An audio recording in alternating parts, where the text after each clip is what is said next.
ನಮಸ್ಕಾರ ಎಲ್ಲರಿಗೂ, ಬೆಳಗಿನ ಶುಭೋದಯ.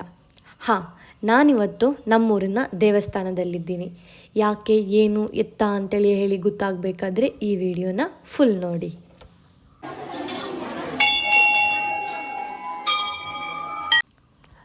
ಮನೆಯಲ್ಲಿ ಯಾವುದೇ ಥರದ ಶುಭ ಕಾರ್ಯಕ್ರಮ ಶುರು ಮಾಡೋಕ್ಕಿಂತ ಮುಂಚೆ ಮೊದಲ ಪೂಜೆ ಪಡೆಯುವ ವಿಘ್ನ ವಿನಾಶಕ ವಿಘ್ನೇಶ್ವರನನ್ನು ನೆನೆಯುವುದು ಒಳ್ಳೆಯದಂತೇಳಿ ಹೇಳಿ ನಮ್ಮ ಹಿರಿಯರು ಹೇಳ್ತಾರೆ. ಅದೇ ಪ್ರಕಾರವಾಗಿ ನಾವು ನಂಬ್ಕೊಂಡು ಬಂದಿದ್ದೇವೆ. ಅದಕ್ಕೆ ಈ ಶುಭ ದಿನದ ಶುಭ ಮುಹೂರ್ತದಲ್ಲಿ ನಾವು ನಮ್ಮೂರಿನ ಈಶ್ವರ ದೇವಸ್ಥಾನದಲ್ಲಿ ಗಣಹೋಮ ಇಟ್ಕೊಂಡಿದ್ದೇವೆ. ಶ್ರೇಯಾಂಶಿ ಬಹುವಿಜ್ಞಾನಿ ಅಂತ ಒಂದು ಮಾತಿದೆ.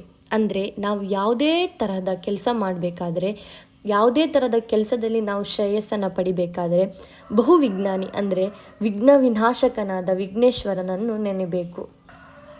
ನಾವು ಸ್ಟಾರ್ಟ್ ಮಾಡ್ತಿರುವ ಕೆಲಸದಲ್ಲಿ ಯಾವುದೇ ಥರದ ಲೋಪ, ದೋಷ, ತೊಂದರೆ, ಆತಂಕ, ಅಪಘಾತ ಏನೂ ಬರಬಾರ್ದು. ಎಲ್ಲವೂ ನಮಗೆ ಸುಸೂತ್ರವಾಗಿ ನಡ್ಕೊಂಡು ಹೋಗ್ಬೇಕಂತೇಳಿ ಹೇಳಿ ದೇವರಲ್ಲಿ ಪ್ರಾರ್ಥನೆ ಇಟ್ಟು ನಾವು ಪೂಜೆನ ಸ್ಟಾರ್ಟ್ ಮಾಡಿದ್ವಿ. ಓಂ ಇಷ್ಟವೇ ನಮಃ. ಓಂ ಓಂ ಶ್ರೀಂ ಹ್ರೀಂ ಕ್ಲೀಂ ಓಂ ಗಣೋ ನಮೋ ಭಗವತಿ ಮಹಾಲಕ್ಷ್ಮಿ ವರವರದೆ ಶ್ರೀಮಭೂತೆ ಸ್ವಾಹ ಸ್ವಾಹ.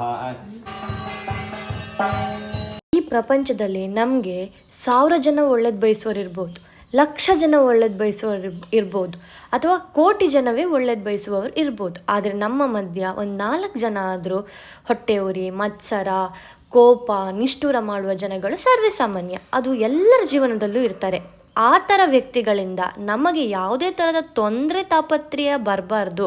ಬಂದದ್ದಿದ್ರೂ ಅದನ್ನು ಯಾವುದೇ ಥರದ ನಮಗೆ ಕಷ್ಟ ಕೊಡುವಂಥದ್ದಾಗದೆ ಅದೆಲ್ಲ ಆರಾಮ್ಸೆ ಆ ಕಷ್ಟಗಳೆಲ್ಲ, ಆ ತೊಂದರೆಗಳೆಲ್ಲ ನಾಶ ಆಗಬೇಕು. ನಾಶ ಆಗಲಿ ದೇವರೇ ಅಂತೇಳಿ ಹೇಳಿಯೇ ದೇವರಲ್ಲಿ ನಮ್ಮ ಪ್ರಾರ್ಥನೆ.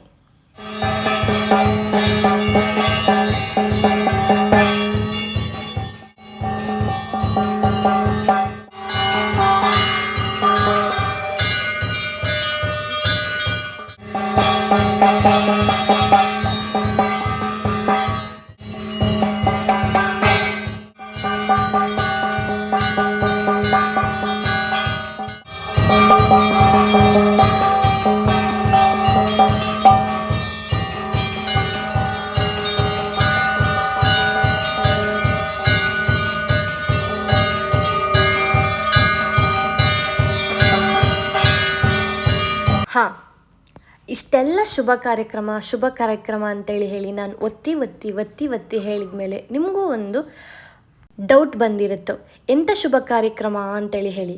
ಎಂಥ ಶುಭ ಕಾರ್ಯಕ್ರಮ ಅಂತ ಹೇಳಿ ಗೊತ್ತಾಗಬೇಕಾದ್ರೆ ಚಾನಲ್ನ ಸಬ್ಸ್ಕ್ರೈಬ್ ಮಾಡಿ ಇಟ್ಕೊಳ್ಳಿ. ಬಾಯ್ ಬಾಯ್.